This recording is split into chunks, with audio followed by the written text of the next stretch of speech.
guys.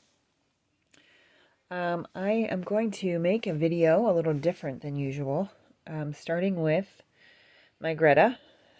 She's the Chloe Sculpt by Kimbry Dolls, and I am showing her just because I made her this gown. It's been a little while, but I haven't sewed for a while. I've been doing a few other things, I guess, but I did manage to get this done. The hair, this is something I already had, so.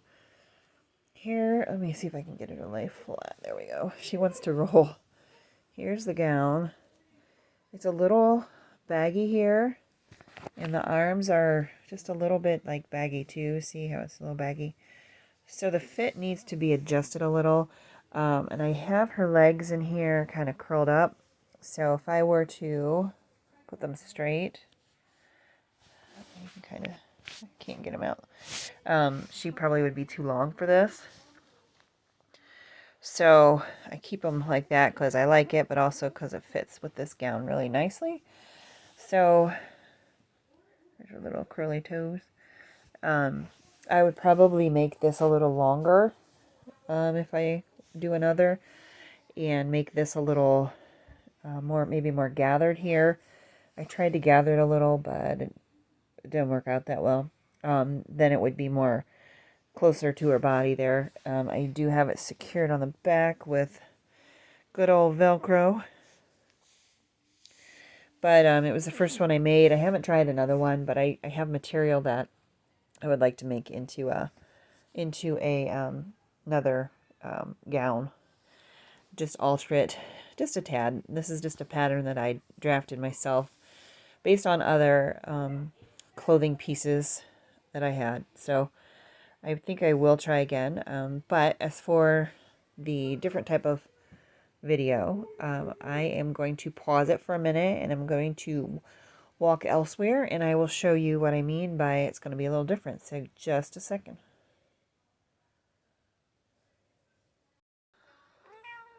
Okay, this is our newest kitty.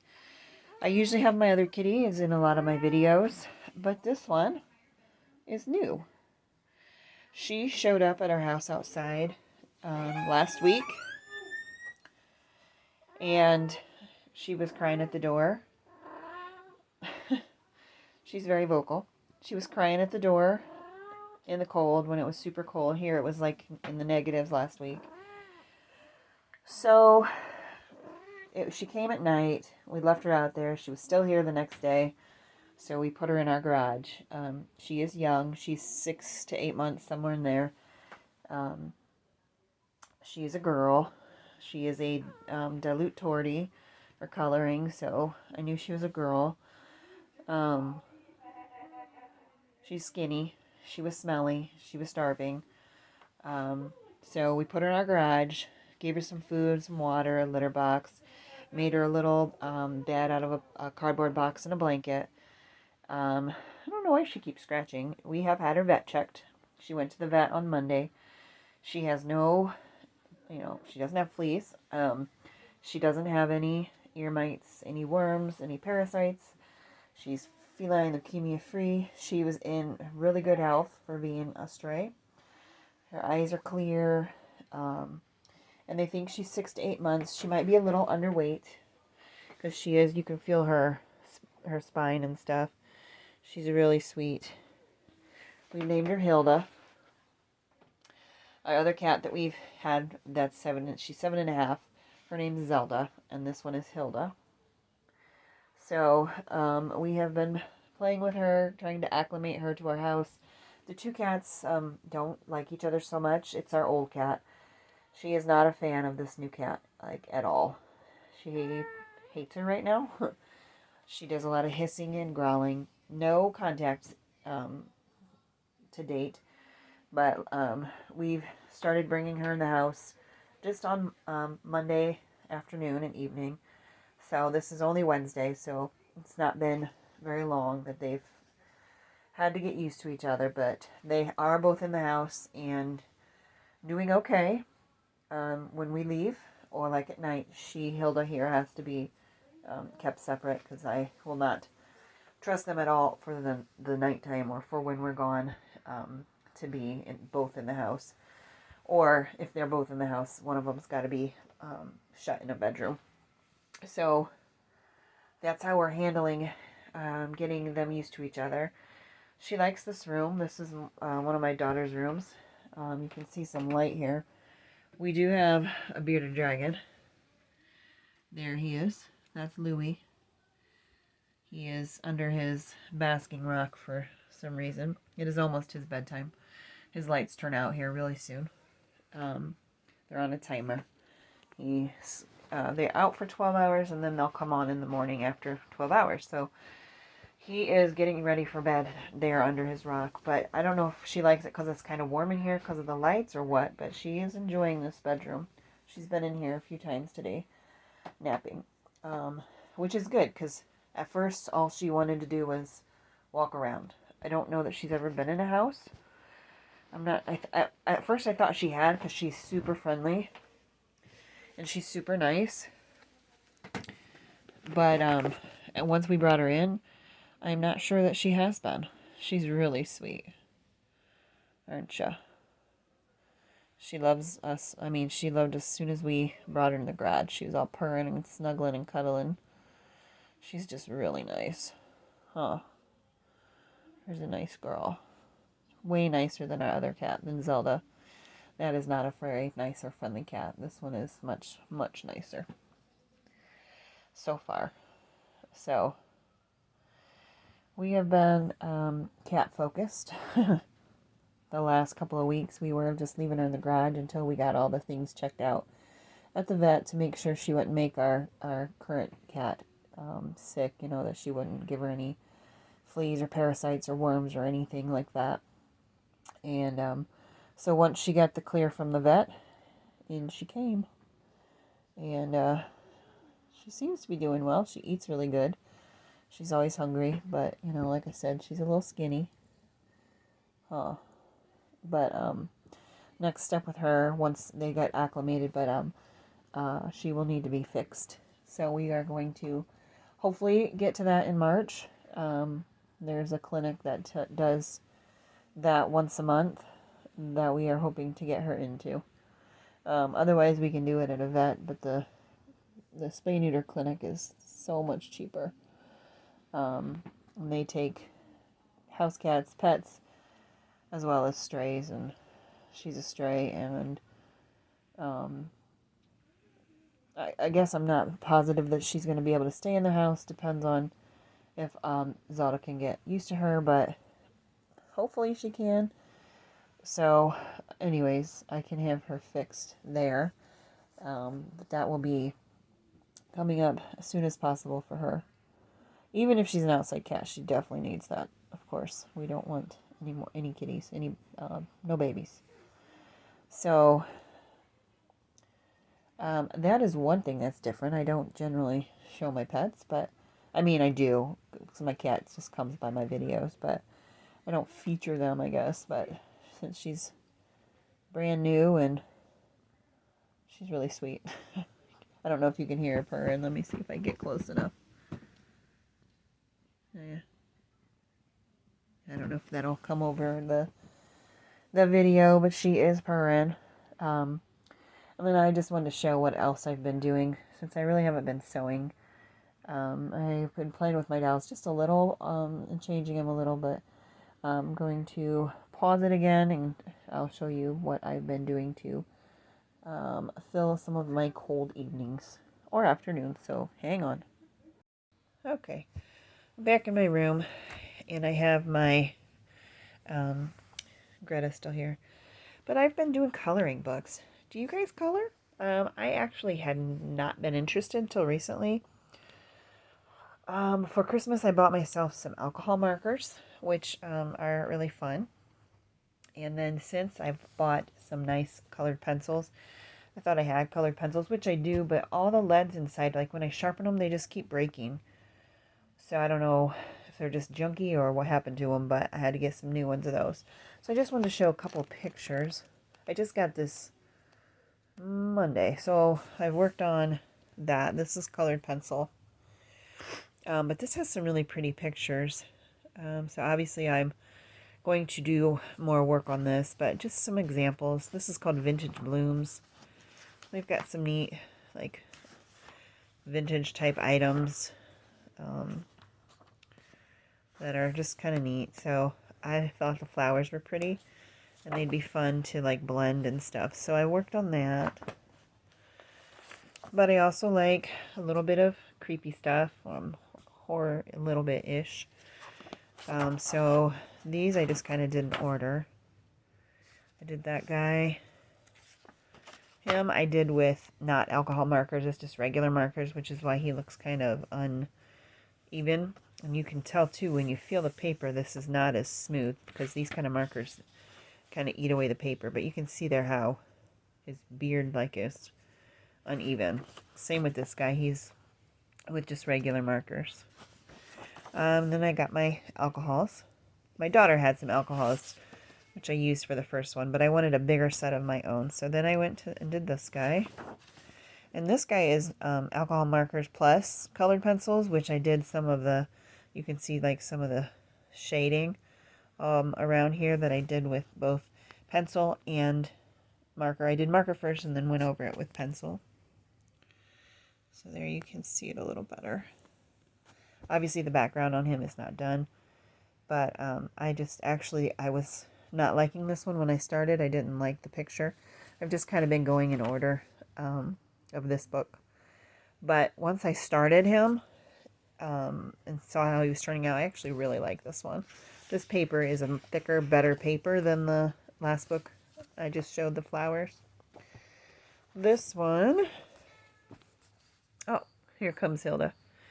This one I purchased at Ollie's. It was nice and inexpensive, which is great. I do put these papers in between the pictures so it doesn't bleed. My daughter did this one. So I have a big genre, I guess, of these are Bible verses or parts of them. Zombies and monsters, vintage stuff. These I thought were neat because the background is black. I gotta find the one I did. It's in here somewhere. Maybe. Ah, there it is. So this is also done with pencil markers first and then pencil on top.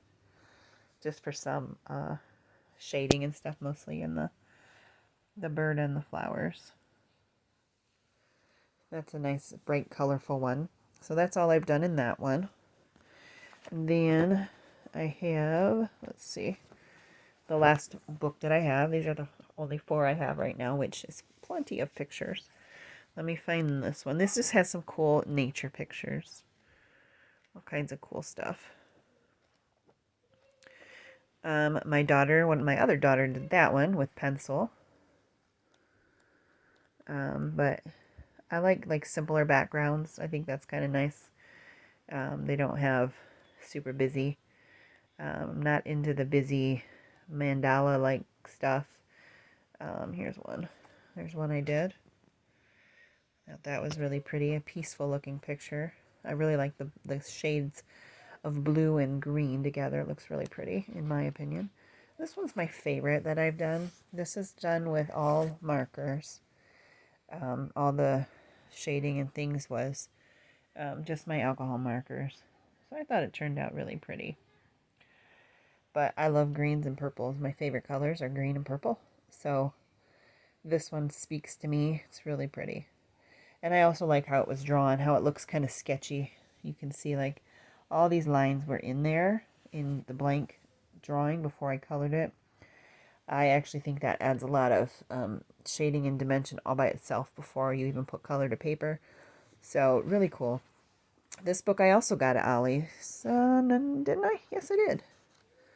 Ordered one off Amazon. I've got a couple at Ollie's. I got a couple at Barnes & Noble. So that's all I've done in here. They're just some cool pictures.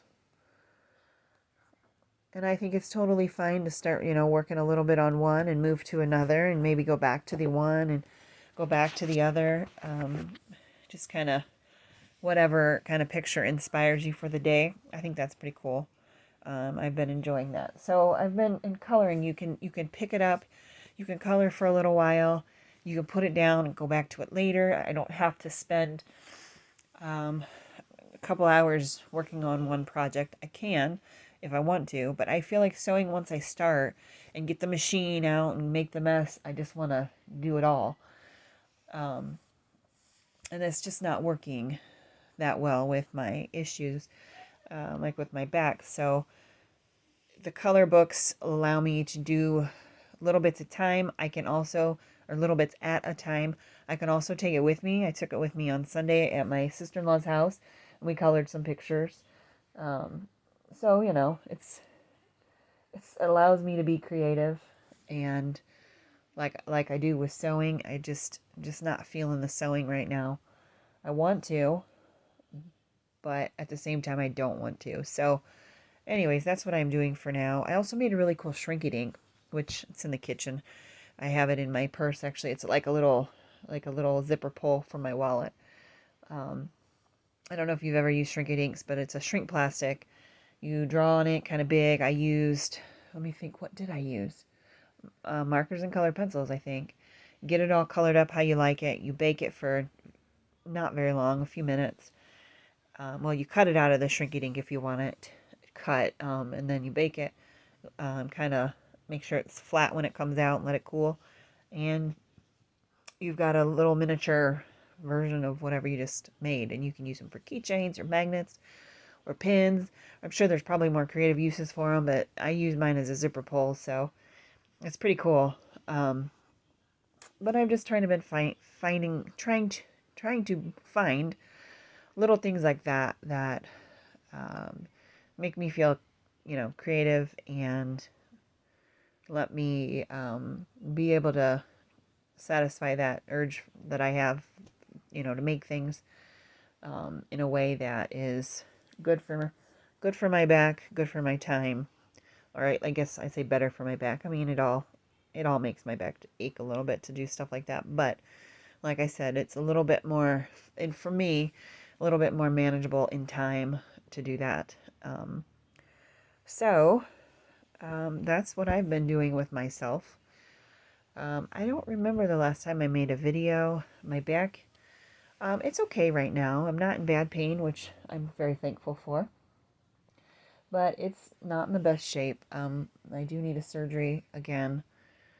Trying to put it off for a while, hoping I can sustain for a while, pay down some bills from the last surgery I had just 4 months ago. Um, but that is going to be in my future. I'd say it's probably inevitable. I don't know, quite when. I will be talking with my surgeon about it more in March. Until then, I'm trying a new pain management doctor. I don't want to say a fiasco. It wasn't that bad, but I had a bad situation with a failed attempt at pain management.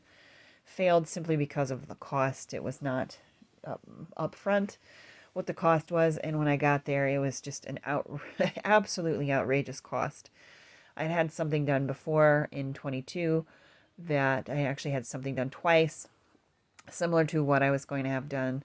This was last week, and so I knew what that cost was, so I went in there thinking it was going to be about that, and it was 5 times as expensive for some reason. So the cost was not at all worth what they were going to do, so I did not have it done. I was highly disappointed. But like I said, I found a new doctor that uses, I think it's the facility. I don't think it's the doctor, but the facility he practices in is horribly expensive. So anyways, I see the new doctor on Monday. So I'm going to talk to him about pain management, and hopefully put off another surgery for a while, because this one will be a big one and not something I'm looking forward to at all. Still not working. I'm just enjoying being at home, to be honest, for as long as, I don't know, I need to. Maybe once I do get some kind of pain management in place, perhaps then I'll be able to work. But for now, I'm just taking it, I guess, appointment by appointment to see, what this next guy says. Anyways, I guess that's pretty much the updates. I know I hadn't posted for a while, so I just wanted to kind of talk about that stuff. A little bit of everything in this video. But that's what is happening in my life. And I guess Hilda never did come back in. I heard her meow, but she didn't come all the way back here. But anyway, she is very vocal. When she needs something, she lets us know. If she needs to go, her litter box is still in the garage. So if she needs to use it, she meows and we let her out. So, I mean, it's crazy that she seems to be pretty smart. So we are all trying to get used to each other. Definitely more so her and our other kitty. But anyways, yeah, that is my life as of late. I'd love to chat if anybody wants to ask questions or comments, or I'd especially like, read comments on whatever, pets or, sewing or coloring. Coloring, I've just found that new interest, so I am trying to learn more about coloring and how to be a better colorist and use colors, correctly, I guess. But anything, yeah, I enjoy reading everybody's comments. And thanks for watching, and I will see you next time.